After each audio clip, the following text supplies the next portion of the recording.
ఆత్మవిశ్వాసం, కృషి, పట్టుదలకు నిలువెత్తు నిదర్శనం శ్రీకాంత్ బొల్లా. జీవితంలో అలముకున్న చీకట్లను తిడుతూ కూర్చోలేదు.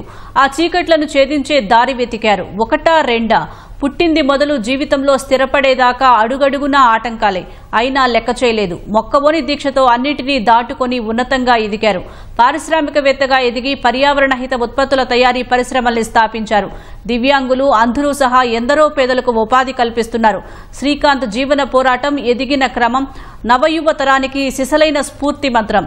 Ramoji youth icon excellence award అందుకున్న శ్రీకాంత్ బొల్లాతో ఈటీవీ ముఖాముఖి చూద్దాం. నమస్తే. ఆత్మవిశ్వాసం, కృషి, పట్టుదల వీటికి నిలువెత్తు నిదర్శనం ఆయన. తన జీవితంలో ఎదురైన చీకట్లను తిడుతూ కూర్చోలేదు. వాటిని ఛేదించే పరిష్కార మార్గాలు వెతికారు. ఒకటా రెండా? తన జీవితంలో పుట్టుక మొదలు స్థిరపడే వరకు ప్రతిదీ ఛాలెంజ్ని సక్సెస్ఫుల్గా అధిగమించారు. ఆయనే శ్రీకాంత్ బొల్లా. బొలాంట్ ఇండస్ట్రీస్ వ్యవస్థాపకులు. అబ్దుల్ కలాం మై హీరో అన్నారు. రతన్ టాటానే స్వయంగా వచ్చి ఆయన కంపెనీలో పెట్టుబడులు పెట్టారు. సమస్యలోనే పరిష్కారాన్ని వెతికి 13 సంవత్సరాలుగా బొలాంట్ ఇండస్ట్రీని పర్యావరణ సహిత ఉత్పత్తులకు కేంద్రంగా తీర్చిదిద్దారు. అయితే ఆయన కృషిని గుర్తించిన రామోజీ గ్రూప్ యూత్ ఎక్సలెన్స్ అవార్డుని అందించింది. ప్రస్తుతం శ్రీకాంత్ గారు మనతో పాటు ఉన్నారు. ఆయనతో మాట్లాడదాం. ఆయన జర్నీ ఎలా సాగింది, ఆయన జర్నీలో టర్నింగ్ పాయింట్ ఏంటి, అట్లాగే సక్సెస్కి ఆయన ఇచ్చే డెఫినేషన్ ఏంటి, ఇవన్నీ ఆయన మాటలను తెలుసుకున్నాం. శ్రీకాంత్ గారు నమస్తే సార్. నమస్కారం అండి. మీ అందరి వ్యూవర్స్ అందరికి కూడా నమస్కారం సార్. ముందుగా Ramoji group youth icon excellence award అందుకున్నందుకు అభినందనలు sir. Thank you so much అండి. నాకు కూడా చాలా సంతోషంగా ఉంది. ఇది ఒక అంటే ఋషులకు మునులకి దక్కని వరం లాంటిది నాకు ఈరోజు దక్కిందని భావిస్తాను. ఎందుకంటే నేను చిన్నప్పటి నుంచి కూడా రామోజీరావు గారి గురించి వింటూ, తెలుసుకుంటూ, చదువుతూనే పెరిగాను. ఆయన జీవితం నాలాంటి వాళ్ళందరికీ, ఎంతోమందికి మార్గదర్శకం అండ్ ఒక ఎగ్జాంపుల్. ఆయన ఒక జర్నలిజానికే ఒక తలమానికం ఆయన కాబట్టి. అండ్ ఒక బిజినెస్ ఆంటర్ప్రెన్యూర్ ఎలా ఉండాలి అనే దానికి ఆయనే నిదర్శనం. మాలాంటి యంగ్ ఆంటర్ప్రెన్యూర్స్కి ఆయన జీవితం ఒక పాఠం అన్నమాట. కాబట్టి ఈరోజు ఆయన ఆయన మెమరీలో ఆయన పేరు మీదుగా ఒక ఎక్సలెన్స్ పురస్కారం, దట్టు నేషనల్ లెవెల్ పురస్కారం అందుకోవడం చాలా ఆనందంగా ఉంది. చాలా చాలా ఆనందంగా ఉంది సార్. ఈ అవార్డు గురించి ఫస్ట్ మీకు తెలిసినప్పుడు, మీ దాకా వచ్చినప్పుడు వెరీ ఫస్ట్ మీకు అనిపించింది ఏంటండి? అంటే ఇదొక టర్నింగ్ పాయింట్, నా జీవితంలో ఇదొక టర్నింగ్ పాయింట్ కాబోతుంది అని ఒక సంతోషమైన ఫీలింగ్ కలిగింది. నాకు నాగేశ్వరరావు గారు ఫోన్ చేసినప్పుడు అసలు నమ్మశక్యంగా అవ్వలేదు. కానీ నేను అన్నాను, నేనెందుకండి, యూ హ్యావ్ బెటర్ క్యాండిడేట్స్ అని. సెడ్ లేదు, మా జ్యూరీ అండ్ మా ఎంటైర్ టీము మీరే కావాలన్నారు. కాబట్టి మీరు అందుకోవాల్సిందే, మీరు రావాల్సిందే అంటే నేను వేరే ప్లాన్స్ అన్నీ కూడా క్యాన్సిల్ చేసుకొని ఇక్కడికి రావడం జరిగింది. చాలా చాలా ఆనందంగా ఉంది. ఆయనకి నా సైడ్ నుంచి రెస్పెక్ట్స్ పే చేయడానికి, గ్రాటిట్యూడ్ని తెలపడానికి ఒక అవకాశం దక్కింది. అంటే ఇది ఒక అవార్డు కాదు, బట్ రామోజీరావు గారికి నా గౌరవాన్ని తెలుపుకోవడానికి, ఆయనకి నా కృతజ్ఞత తెలపడానికి నాకు దక్కిన ఒక సువర్ణ అవకాశంగా నేను భావిస్తాను. Thank you so much to you sir. Sir, ఈ ఉషా కిరణాలు, తిమిర సంహరణాలు, చైతన్య దీపాలు అన్నట్లు మీ జీవితంలో అలుముకున్న చీకట్లను మీరు ఎలా ఛేదించారు సార్? అసలు నేను నా జీవితంలో చీకట్లు అలుముకున్నాయని నేను భావించలేదండి. పుట్టినప్పటి నుంచి ఇప్పటి వరకు కూడా నేను అసలు వాటిని చీకట్లాగా భావించలేదు. కానీ ఒక ఆపర్చునిటీ లాగానే భావించాను. ఇప్పుడు పుట్టినప్పుడు నేను పుట్టిన కమ్యూనిటీలో కరెంట్ లేదు. సో నేను పుట్టగానే కళ్ళు తెరవలేదు. రెండు కోయిన్సైడ్ అయ్యాయి. సో అందరూ ఈ అబ్బాయి ఏమీ చేయలేడు, పనికిరాడు, మళ్ళీ వెనక్కి పంపించేయాలి, అది ఇది అని నెగిటివ్గా మాట్లాడడం చుట్టాలు పక్కాలు అందరూ కూడా జరిగింది. బట్ ఆ టైంలో కూడా నేను దాన్ని నెగిటివిటీగా భావించలేదు. నాకు దక్కిన ఒక అవకాశంగానే భావించాను. ఎందుకంటే ఎప్పుడైతే మనం ఒక అడ్వర్సిటీని ఎదుర్కొంటామో, ఎప్పుడైతే ఒక ఛాలెంజ్ని ఎదుర్కొంటామో, అప్పుడే మనలో ఉన్న యాక్చువల్ టాలెంట్, మనలో ఉన్న ఏమంటారు రెసిలియన్స్ కానివ్వండి, ఆ పట్టుదల కానివ్వండి బయటకు వస్తుంది. సో నేను ఎప్పుడు ఎక్కడ నెగిటివిటీ ఎదుర్కొన్నానో అక్కడనే నేను పాజిటివిటీని ఎతికి అక్కడి నుంచే నేను జర్నీని మొదలు పెట్టడం జరిగింది. సో నా పుట్టకతోనే నెగిటివిటీని నేను ఎదుర్కోవడం జరిగింది కాబట్టి అది నాకు ఒక మెట్టుగా ఉపయోగపడింది. అలా ఒక్కొక్క మెట్టు ఎక్కుతూనే పెరిగాను, ఇంకా పెరుగుతూనే ఉన్నాను, పెరుగుతూనే ఉంటాను. That's great sir, inspiring to. Sir, పసి వయసులోనే అంధత్వం తెలియకుండానే మీ మనసును గాయపరిచింది, అప్పుడు దాన్ని ఎలా అధిగమించారు? అట్లాగే యాక్చువల్గా పసి వయసులో నా మనసుని ఏం గాయపరచలేదండి. బికాజ్ ఇప్పుడు కూడా నాకు బ్లైండ్నెస్ ఉంది అని నాకు ఎప్పుడూ అనిపించదు. బికాస్ నేను పుట్టినప్పటి నుంచి ఇప్పటి వరకు కూడా నేను చేయలేనిది ఏదీ లేదు. సో నేను మీలాగనే చెట్లు ఎక్కడం, పొలాలకు వెళ్ళడం, అన్నీ చేయడము, అన్ని పనులు చేయడం, అమెరికాలో ఆటానమస్ కార్లు డ్రైవ్ చేయడం, అలాగే మన ఎక్కడైనా అక్కడిక్కడ వెళ్ళినప్పుడు అండర్ వాటర్లు, అండర్ సీలు వెళ్ళడము, పారాషూట్లు చేయడము, స్కై డైవింగ్ చేయడము, స్విమ్మింగ్, స్కేటింగ్లు, ఆర్చరీలు, బేస్బాల్, క్రికెట్, ఇంటర్నేషనల్ చెస్, నేను చేయనిది ఏది లేదు ఇప్పటి వరకు. ఏదైతే నాకు నచ్చిందో అది నేను చేసే తీరాను, అలాగే చేస్తూనే ఉంటాను. ఎందుకంటే అది ఐసైట్ అనేది ఒక ఛాలెంజ్ కాదండి, మన ఫియర్ ఏదైతే ఉంటుందో మనలో అదే ఒక ఛాలెంజ్. నేను ఎప్పుడు అందుకే చెప్తూ ఉంటాను, మనం అందరం పుట్టకతోనే వికలాంగులం.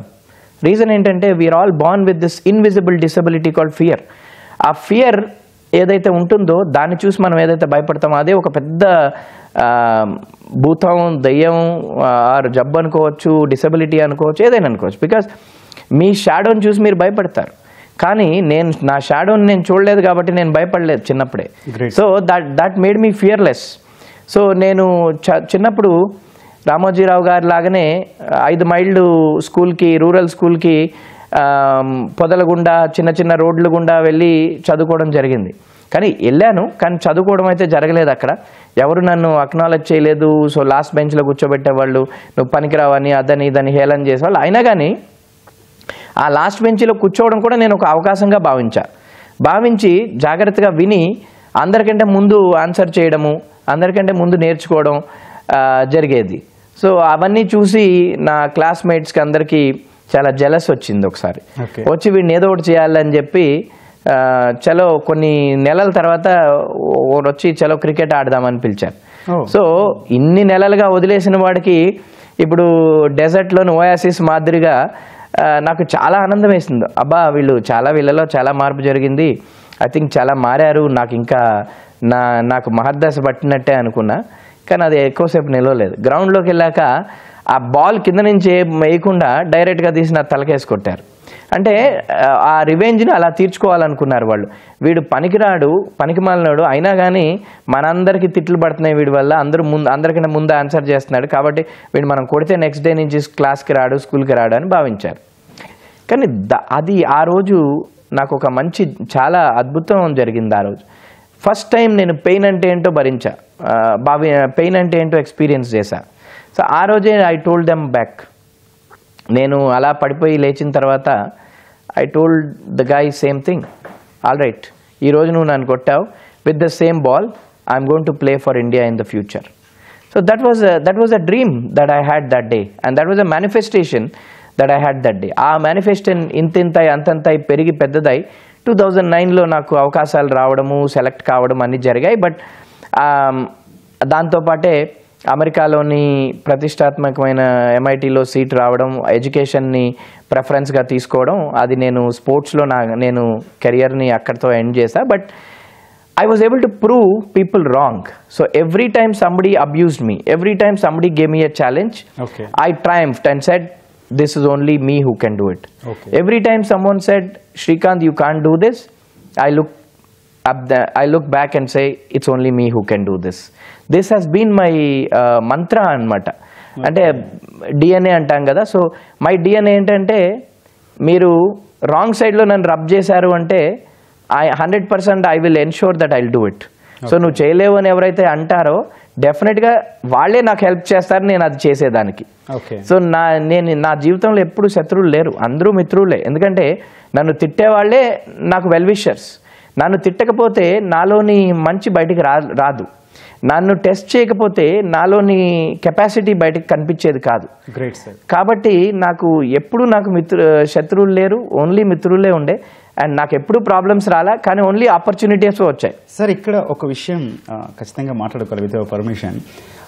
పాఠశాల విద్య నుంచి అమెరికాలోని MITలో బ్రెయిన్ కాగ్నిటివ్ సైన్స్ చదివిన మొట్టమొదటి అంధ విద్యార్థి మీరు. సార్ ఈ జర్నీలో మీరు ఫేస్ చేసిన ఛాలెంజెస్ కానీ కష్టాలు కానీ వాటిని ఎట్లా అధిగమించారు సార్? అదే ఇంతకు ముందు చెప్పినట్టు ఛాలెంజెస్ అనేది అవి అవి యాజ్ పర్ ఏమంటారు వస్తూనే ఉంటాయండి. జీవితం అంటేనే ఒక ముళ్ళపాన్పు. Life is not a straight line, it's a roller coaster ride. So ఇప్పుడు అంటే ఆ రోలర్ కోస్టర్ రైడే లేకపోతే జీవితం మీద ఎవరికి వాల్యూ ఉండదు. ఇప్పుడు కష్టాలు వస్తే భగవంతుని గుర్తు చేసుకుంటాం, అదే కష్టాలే లేకపోతే అసలు భగవంతునే గుర్తు చేసుకోమంటాం. కానీ కష్టాలు వచ్చినప్పుడే మనలోని దృఢ సంకల్పం, మనలోని పట్టుదల, ఆ మనలోని ఏమంటారు గ్రిట్ అండ్ మనలోని ఆశ బయటకు వస్తుందండి. ఇప్పుడు ఒక పుట్టకతోనే సిల్వర్ స్పూన్లో గోల్డెన్ స్పూన్లో పుడతాడు, వాళ్ళకి జీవితం మీద అసలు అవగాహన ఉండదు. Because they don't know value of hunger or how to live this life. ఇప్పుడు what I believe is very strongly, మనకి హార్డ్షిప్స్ వస్తేనే వాటిని ఎలా అలవర్చుకోవాలో తెలుస్తుంది. అసలు హార్డ్షిప్సే లేకపోతే మనకి ఎలా అలవాటు చేసుకుంటాం? కాబట్టి నాకు పుట్టినప్పటి నుంచి ఈ రోజు వరకు ప్రతి స్టెప్లో ఛాలెంజెసే. కాబట్టి వాటిని నేను ఛాలెంజెస్ లాగా చూడలేదు, వాటిని ఒక పొటెన్షియల్ ఆపర్చునిటీస్ లాగానే చూసా. ఇన్ఫ్యాక్ట్ నేను నమ్మే సిద్ధాంతం ఏంటంటే failure is my best friend అండి. ఫెయిల్యూరే లేకపోతే మనలోని మంచి బయటికి రాదు. ఫస్ట్ అటెంప్ట్లోనే దొరికిపోతే ఏదైనా ఇంకా బెటర్గా చేయడం. ఇప్పుడు ఒక సైంటిస్ట్ ఉన్నాడు, ఫస్ట్ అటెంప్ట్లోనే ఎక్స్పెరిమెంట్ సక్సెస్ అయితే ఇంకా బెటర్ రిజల్ట్ రాదు కదా. సో అది వచ్చేదాకా ఎలాగైతే మనం కొట్లాడతామో అలాగే జీవితంలో కూడా మనం అనుకున్నది సాధించే వరకు మనం పోరాటం చేస్తూనే ఉండాలి. అప్పుడే మనలోని అతి మంచి బయటకు వస్తుందండి. So I'm the luckiest one. Right sir. Sir ఇప్పుడు విశ్వానికి ఉన్నంత ఆత్మవిశ్వాసం శ్రీకాంత్ బొల్లా గారిలో కనిపిస్తుంది. కానీ ఇంటర్లో సైన్స్ గ్రూప్లో చేరడం కోసం ఇంటర్ బోర్డుతో పోరాటం, అట్లాగే అంధుడని ఇంజనీరింగ్ సీట్ నిరాకరించడం, ఆ టైంలో మీ మనసులో మెదిలింది ఏంటి సార్? ఒకసారి దాని గురించి చెప్పండి. మీరు అన్నట్టు నేను ఇప్పుడు ఎలాగైతే మీకు కనపడుతున్నానో, ఎంత విశ్వాసంతో ఎంత కాన్ఫిడెన్స్తో, నేను పుట్టినప్పటి నుంచి అలాగే ఉన్నా అండి. మేబీ అది నాకు దొరికిన అవకాశమో లేకపోతే నేను పడిన కష్టాలకి నిదర్శనమో తెలియదు, కానీ నేను పుట్టినప్పటి నుంచి కూడా పెరుగుతూ వచ్చాను. అలాగే నాలో ఉన్న కాన్ఫిడెన్సు, ఆత్మవిశ్వాసం, సెల్ఫ్ రెస్పెక్ట్ అనేది అలా పెరుగుతూ వచ్చిందండి. సో ఇప్పుడేదో సడన్గా మనం సెలబ్రిటీ అయ్యామా లేకపోతే ఆంటర్ప్రినర్ అయ్యామా అది పెరగలేదు, కానీ అది ఎప్పటి నుంచో వచ్చింది. అలాగే నేను 10th క్లాసు హైదరాబాద్ స్పెషల్ స్కూల్లోని నేను చదువుతున్నప్పుడు నేను ఒక స్పోర్ట్స్ ఆ 10 yearsలో నేను ఒక లీడర్గా ఎదగడం జరిగింది. మా టీచర్స్, మెంటర్స్, వెల్విషర్ సపోర్ట్తోని. అండ్ నేను స్పోర్ట్స్లో రాణించడం జరిగింది.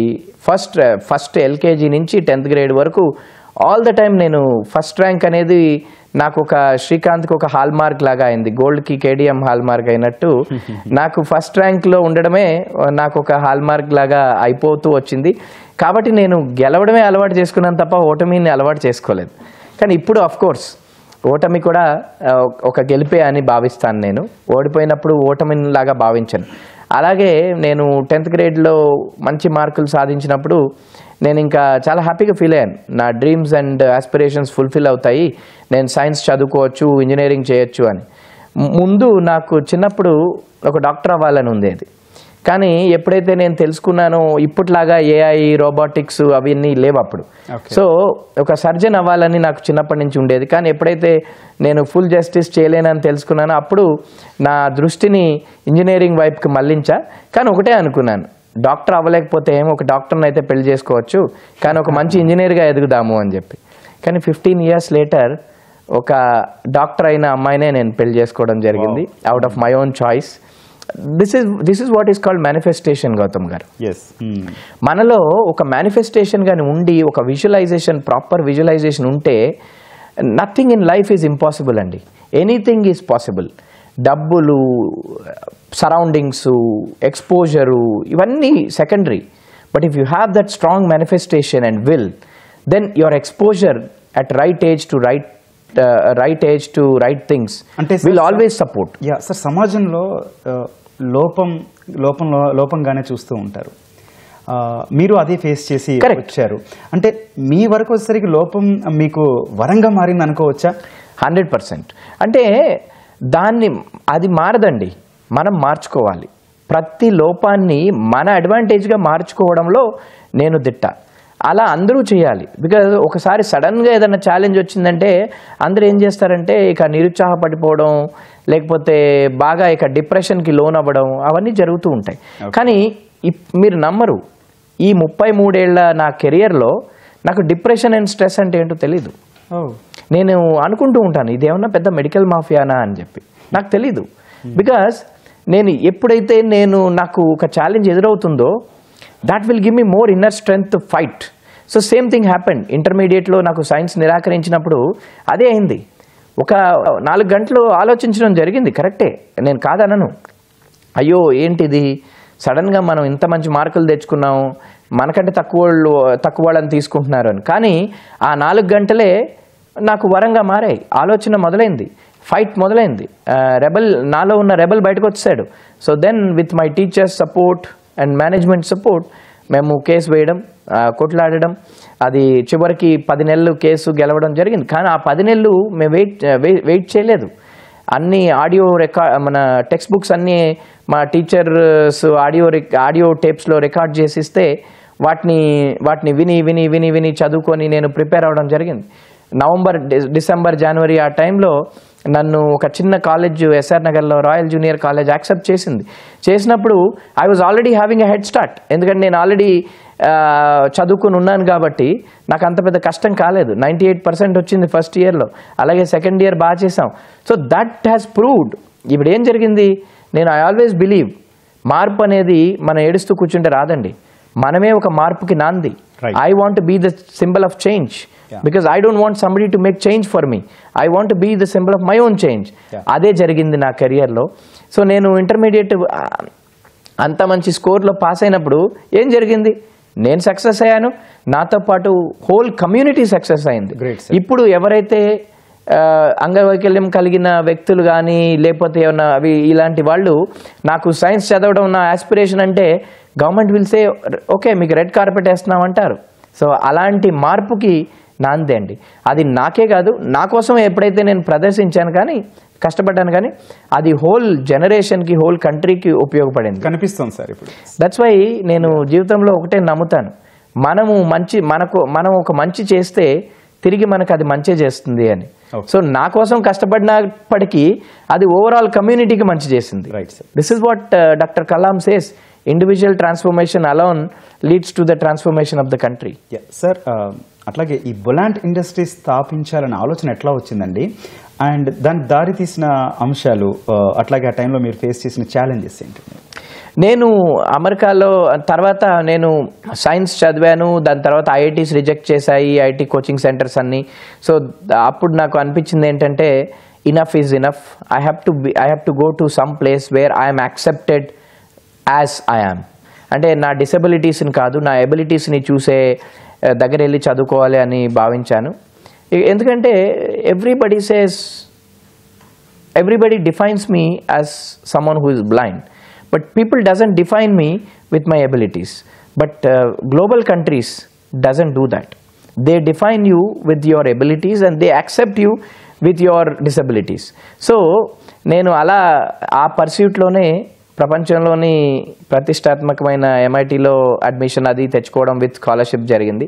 అక్కడ చదువుకుంటున్న రోజుల్లో నేను ఆలోచించడం మొదలెట్టాను, do I want to settle down in corporate America or go back to India and do something to overcome this negativity అని. సో అప్పుడు నాకు అనిపించింది, I was able to have voice, I was able to have right mentors, I was able to have right support system. But అందరికీ ఇది లేదు. చాలా మంది కష్టపడుతున్నాను, పీపుల్ కెనాట్ వాయిస్. అందరూ నాలాగా రెబల్స్ ఉండకపోవచ్చు, కాబట్టి వాళ్ళకి ఒక ఆశాకిరణంగా ఉండాలి. I want be the beacon of hope for people around me and I want be the change for people around me అనిపించింది. సార్, ఈ బొలాంట్ ఇండస్ట్రీస్లో శ్రీనిరాజు గారు కావచ్చు, రతన్ టాటా గారు కావచ్చు, వచ్చి స్వయంగా పెట్టుబడులు పెట్టడం చాలా గొప్ప విషయము. సార్, వారి పెట్టుబడులు సంస్థని ఇంకా ముందుకు తీసుకెళ్ళడానికి ఎట్లా కృషి చేశాయి సార్? ఐ మీన్ డెఫినెట్గా అండి, any investment in any company is a big boost to entrepreneur అనమాట. సో నేను ఇందాక చెప్పినట్టు నేను అమెరికా నుంచి వచ్చి కొన్ని సెక్టర్స్ చూసి సస్టైనబిలిటీస్ని ఎంచుకోవడం జరిగింది. దట్టు నేను ఫస్ట్ టైం ఇన్వెస్టర్స్ దగ్గరికి వెళ్ళినప్పుడు వాళ్ళు ఈ సోషల్ ఎంటర్ప్రైజ్ కాన్సెప్ట్ విని భయపడ్డారు. ఎందుకంటే I came up with this concept to hire people with disabilities while making sustainable products. అంటే రెండు కొత్తవే ఇండియాకి అప్పట్లో. అంటే 12 ఏళ్లకు ముందు సోషల్ ఎంటర్ప్రైజ్ కాన్సెప్ట్ అనేది చాలా నూతనమైంది ఇండియాకి. సో ఎవరు కూడా అలాంటి ఛాలెంజ్ తీసుకోలేదు. సో అందరూ అడగడం జరిగింది నన్ను. ఇనీషియల్ మా పార్ట్నర్ రవి మంతా గారు కానివ్వండి, శ్రీనిరాజ్ గారు కానివ్వండి, నువ్వు హౌ ప్రాఫిట్స్ వర్సెస్ ఇంపాక్ట్ ఎలా మేనేజ్ చేయగలవు అని వాటిని నేను చక్కగా చేసి చూపించడం జరిగింది. కాబట్టి ఒక ఐడియా ఇంపార్టెంట్ కాదండి, ఎగ్జిక్యూషన్ చాలా ఇంపార్టెంట్. ఐడియా ఎంత చిన్నదైనా అవ్వచ్చు, కానీ దాన్ని పర్ఫెక్ట్గా ఎగ్జిక్యూట్ చేయగలిగితే ఇన్వెస్టర్స్కి కాన్ఫిడెన్స్ వస్తుంది. ఆ కాన్ఫిడెన్సే వాళ్ళలో నేను చూశాను.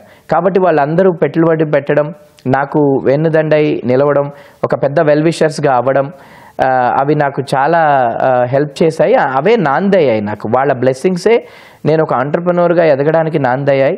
ఆ రోజును మొదలెట్టిన మా ప్రస్థానం ఈ రోజు వరకు కూడా వెనక్కి తిరిగి చూడలేదు. ఇప్పుడు ఖండాంతరాలు దాటి మేము విస్తరించడం జరిగింది.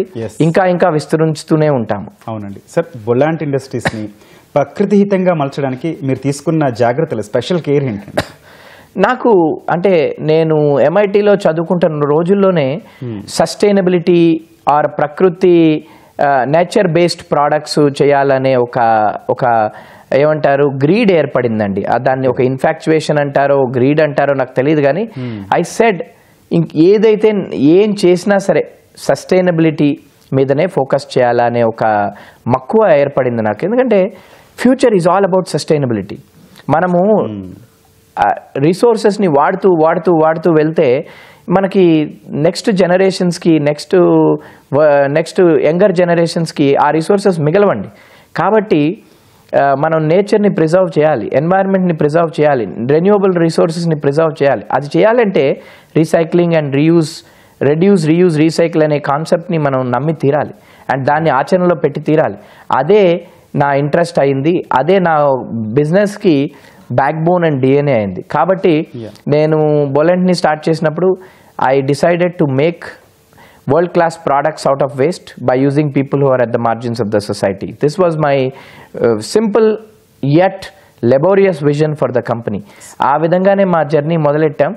We had recycled millions of tons of palm leaf into tableware products, chemical waste into industrial chemical products, pharma effluents into industrial solvents, ash into mineral products, అలా municipal waste into fresh paper, ఇలా ఎన్నో మెటీరియల్స్ని మేము recycle చేసి global ఉత్పత్తులుగా తీర్చిదిద్దడం జరిగింది. అలా చేస్తూనే ఉన్నాము. అండ్ వి ఎట్ బొలాంట్కి మా దగ్గర there is no challenge on what we can recycle. ఎందుకంటే ప్రతి దాన్ని రీసైకిల్ చేయడం, దాన్ని మళ్ళీ రీయూజ్ చేయడం, మీకు ఒక అద్భుతమైన ప్రోడక్ట్గా అందించడమే మా ధ్యేయం. గ్రేట్. జనరల్గా బిజినెస్ అంటే పోటీ, ఆటుపోట్లు ఇవన్నీ సహజం కదా. వీటిని అధిగమించడానికి మీరు ఏ మార్గాలు ఎంచుకున్నారండి? అంటే ఆటుపోట్లు వచ్చినప్పుడే మనకి అవి ఎలా ఎదుర్కోవాలో తెలుస్తుందండి. ఇప్పుడు ఒక ఛాలెంజ్ని ఒక విధంగా ఎదుర్కొంటే ఇంకో ఛాలెంజ్ని అలాగే ఎదుర్కోవాలని రూల్ లేదండి. It is not a rocket science or an equation that you can solve. Every day is a new day, every challenge is a new challenge, every solution is very new. So ఈరోజు ఇలా చేసావు కదా, రేపు కూడా అలాగే చెయ్యి అంటే అది కుదరదండి. ప్రతి ఛాలెంజ్ని డిఫరెంట్గా ట్యాకిల్ చేయాలి, ప్రతి ప్రాబ్లమ్ని డిఫరెంట్గా హ్యాండిల్ చేయాలి, ప్రతి ఆపర్చునిటీని డిఫరెంట్గా గ్రాప్ చేయాలి. సో నేను అలాగే ఆలోచిస్తాను. కాబట్టే నేను ఇంత తొందరగా పట్టు సాధించడం జరిగింది. సార్, అట్లాగే బొలాంట్ ఇండస్ట్రీస్ని గ్లోబల్ కంపెనీగా తీర్చిదిద్దే ప్రయత్నాలు ఎంతవరకు వచ్చాయండి? ఆల్రెడీ మేము మీకు ఇంతకు ముందు చెప్పినట్టు మేము గత సంవత్సరం వరకు ఓన్లీ ఇండియాకే రెస్ట్రిక్ట్ అయి ఉండేవాళ్ళం. కానీ 1 year నుంచి బొలాంట్ యొక్క ప్రోడక్ట్స్ అండ్ సర్వీసెస్ అమెరికన్ మార్కెట్లో అవైలబుల్గా ఉన్నాయి.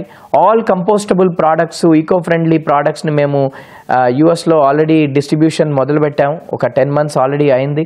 ఆల్మోస్ట్ 150 ఎన్వైర్మెంట్లీ ఫ్రెండ్లీ సస్టైనబుల్ ప్రోడక్ట్స్ని మేము ఇండియాలో మ్యానుఫ్యాక్చర్ చేసి యూఎస్ మార్కెట్లో డిస్ట్రిబ్యూట్ చేస్తున్నాం. యూఎస్ని కూడా నౌ ఒక గ్రీన్ కంట్రీగా తీర్చిదిద్దే ప్రయత్నాలు గట్టిగా మొదలుపెట్టాం.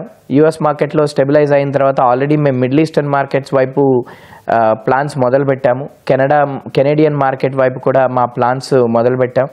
నెక్స్ట్ 1 yearలో UK, Europe, Canada and middle eastern markets along with యూఎస్లో గట్టిగా మా కార్యకలాపాలని చేయాలి. అలాగే మా బ్రాండ్ ఎర్త్ క్లెన్స్ అనేది ఒక హౌస్ హోల్డ్ బ్రాండ్గా ఎదగాలి అనేదే మా కోరిక. గ్రేట్ సార్, వింటున్న మాకు కూడా ఇన్స్పైరింగ్గా అనిపిస్తుంది. సార్, ఇంత చూసినా, ఇంత చేసినా, ఇంత చేస్తున్న మీరు సక్సెస్కి ఎలాంటి డెఫినేషన్ చెప్తారు, ఏం నిర్వచనం చెప్తారు సార్? అసలు మీరు అడిగినట్టు నేను ఇంకా ఎంతో చేయలేదు. ఇప్పుడిప్పుడే నేను తప్పటడుగులు వేస్తున్నాను. ఇంకా చేయాల్సింది ఎంతెంతో ఉంది. అభి తక్ జో కుచ్ కియా హై it's just a trailer, picture అభి బాకీ అంటాం కదా. So I think actual picture is yet to come. అదే అందరూ అంటారు మీ సినిమా కూడా వచ్చేసింది ఎట్ 33 years, మీరు అంతా సాధించేశారంటే నేను చెప్తాను భయ్యా ఏ సిర్ఫ్ ట్రైలరే, పిక్చర్ అభి బాకీ. ఎందుకంటే జస్ట్ ఇప్పుడే కెరియర్ మొదలైంది. సో అందరూ అంటారు you have been very successful, కానీ నేను చెప్తాను I'm just beginning to see what success means. Success for me is not a one stop destiny అండి. It's a journey that I have to cherish long time to reach my final destination. Because I believe God can only give us starting circumstances, but we make our own destiny. I am someone who want to write my own destiny. So I am in the process of writing that success for myself, and I am yet to see the success. All these awards, rewards ఏవైతే ఇప్పటి వరకు వచ్చాయో they are just మనం ఒక highway మీద వెళ్తున్నప్పుడు speed bumps లాగా వస్తుంటాయి కదా, అలాగే అవి they are the by products of my hard work and talent. నేను పడుతున్న కష్టానికి అవి నిదర్శనాలే తప్ప నేను ఇంకా సక్సెస్ అయ్యానని నేను అనుకోవట్లేదు. ఇంకా చాలా దూరం ఉంది. మీ హంబుల్నెస్ అది. సార్, మీ జీవిత కథ ఆధారంగా తెరకెక్కిన మూవీ మీకు ఎలాంటి అనుభూతి కలిగించింది సార్? అసలు నాకు అంటే చాలా ఆనందం వేసింది. నేను మొదటిసారి నా స్టోరీని స్క్రీన్ మీద చూసినప్పుడు నేనే ఏడ్చేశాను. ఎందుకంటే నేను మర్చిపోయాను అది నా స్టోరీ అని. నా ఫస్ట్ అసలు డైరెక్టర్ తుషార్ గారు అప్రోచ్ అయ్యి సినిమా తీయాలంటే నేను నవ్వుకున్నాను. హేళన చేస్తున్నారా మీరు అని నన్ను అడిగి తిట్టి పెట్టేశాను. 4 years నేను యాక్సెప్ట్ చేయలేదు. ఆయన more than 3 years నన్ను చేస్తూనే ఉన్నారు. ఆయన ఫస్ట్ సినిమా సాన్కియాంగ్ తీయక ముందు నుంచి నన్ను అప్రోచ్ అవ్వడం మొదలెట్టారు. ఎందుకంటే ఎక్కడో ఒక ఆర్టికల్ చూసి ఈ స్టోరీని నేను ఫస్ట్ చూపించాలి అని నేను ఒప్పుకోలేదు కాబట్టి ఇంకో సినిమా తీశారు. అయినా కానీ ఆయన పట్టు విడవకుండా చేసి ఎలాగోలా ఒప్పించుకున్నారు.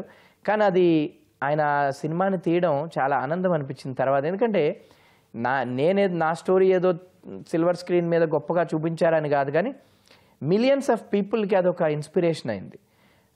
ఎంపతీగా ఒక ఎంపతీ క్రియేట్ చేయడం జరిగింది. సింపతీకి ఈ సొసైటీలో స్పేస్ లేదు అని ప్రూవ్ చేయడం జరిగింది. ఓన్లీ ఎంపతీ ఒక్కటే థ్రైవ్ అవుతుంది అనేది చెప్పడం జరిగింది. కంపాషన్ అంటే ఏంటో చూపించడం జరిగింది.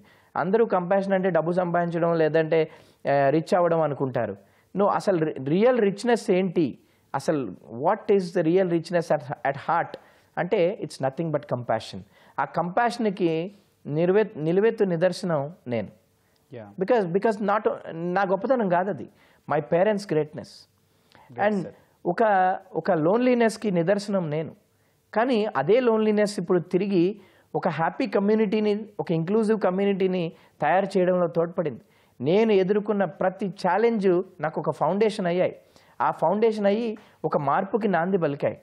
కాబట్టి I will continue to face challenges as opportunities and I will continue to hunt them and create beautiful world for all of us. Sir, Abdul Kalam garu you are my hero అని చెప్పని అన్నారు. అది ఏ సందర్భంలో, ఆ టైంలో మీకు ఏమనిపించింది సార్? ఆయన హీరో అనడం సరే, ఇప్పుడు అంటే నేను హీరోలాగా లేనా ఇప్పుడు?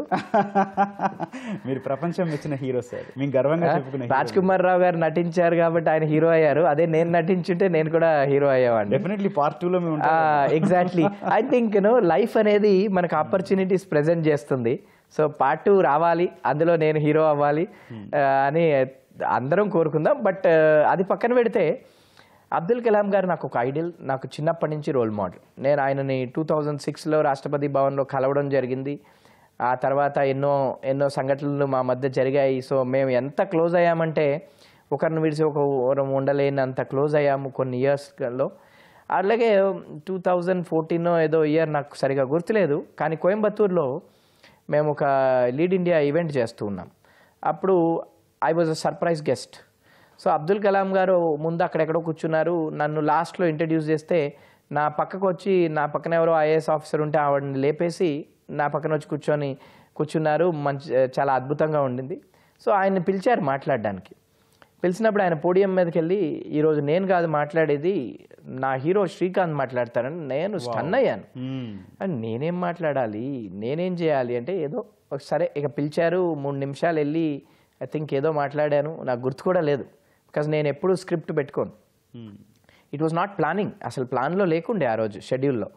సో నేను మాట్లాడా. ఆ తర్వాత మళ్ళీ ఆయన వెళ్ళి, నా హీరో చెప్పినది మీరు ఫాలో అయితే చాలు, I have nothing to say అన్నారు.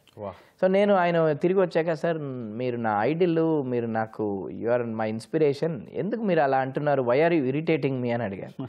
He laughed and said, look, నేను సింపుల్గా నిన్ను హీరో అనడం లేదు, I'm giving you a heroic responsibility of developing youth and thereby developing this nation. And he reiterated, గుర్తుందా నీకు 2006లో నువ్వు మొండిగా నాతో ఏం చెప్పావంటే, అవును సార్, నేను I always wanted to become the first visually challenge president of this country, అదే మీకు ఆ రోజు చెప్పడం జరిగింది అంటే, then you're a hero after me కదా, వాట్స్ రాంగ్ విత్ యూ అన్నాడు. అంటే ఆయన ఫ్యూచర్ని ఆలోచించి చెప్పారు, నాకు ఎంతో పెద్ద రెస్పాన్సిబిలిటీని నాకు ఆయన కట్టబెట్టారు, ఈరోజు నన్ను ఇరికించారు అని లిటరల్గా నాకు అర్థమైంది ఆ రోజు. కానీ ఆ రోజు నుంచి ఈ రోజు వరకు కూడా నా డ్రీమ్ని మర్చిపోలేదు, మర్చిపోను కూడా. I want to take the whole nation with me to a developed nation. And more importantly యూత్ని డెవలప్ చేయడంలో నాకుండే సంతోషం ఇంకా దేంట్లోనూ రాదు. అందుకే ఈరోజు నాకు యూత్ ఎక్సలెన్స్ అవార్డు రావడం చాలా ఆనందంగా ఉంది. Thank you sir. సార్, మీ లక్ష్య సాధనలో మీకు సంతృప్తినిచ్చిన అంశాలంటే ఏం చెప్తారు? అసలు నాకు సంతృప్తి ఇంకా కలగలేదండి. ఓకే. ఎందుకంటే learning for me is a greed. అందరూ ఒక గర్ల్ ఫ్రెండ్ దక్కడం హ్యాపీనెస్, లేకపోతే ఇంకోటి ఒక చిన్న ఇల్లు కట్టుకోవడం హ్యాపీనెస్గా అలా భావిస్తుంటారు. నాకు వర్క్ అనేది నాకు ఒక ఇన్ఫాచ్యుయేషన్, గ్రోత్ అనేది నాకు ఒక అట్రాక్షన్, అండ్ లెర్నింగ్ అనేది నా గ్రీడ్. సో అవి నాకు ఇంకా సంతృప్తిని ఇవ్వలేదు. నేను ఇంకా ఎంతో ఎంతో ఎంతో చేయాలి అనే డ్రీమే ఉంటుంది. ఎందుకంటే నేను ప్రతి రోజుని డిఫరెంట్గానే భావిస్తాను. నిన్న ఏదైతే సాధించామో అది నేను మర్చిపోయాను. రామోజీరావు గారు సిద్ధాంతం ఒకటే, సేమ్ ఆయన సిద్ధాంతం నా సిద్ధాంతం ఈజ్ వెరీ సింపుల్. ఎస్టర్డేని నువ్వు గుర్తుపెట్టుకోవద్దు, రేపటినే గుర్తుపెట్టుకో. నిన్నటి వరకు ఏం చేసావో forget about it. What you need to do tomorrow is what you need to remember. So I'm a man of tomorrow. కాబట్టి నాకు ఇంకా సంతృప్తి అనేది ఉండదు. సార్, చివరిగా మీ మనోనేత్రం ఇంకా ప్రపంచంలో ఏ అంశాలను చూస్తోంది? నాకు మనోనేత్రం ఉందో లేదో నాకైతే తెలియదు, కానీ I have a foresight for sure. ఆ foresight and visualisation is very very strong that I will be a global icon in the future. Great sir, all the very best sir. Thank you so much. మీరు అనుకున్న అన్నీ కూడా భవిష్యత్తులో మీరు ఆ శిఖరాలన్నీ అధిరోహించాలని మనస్ఫూర్తిగా కోరుకుంటున్నాం. All the very best. Thank you so much. Thank you sir.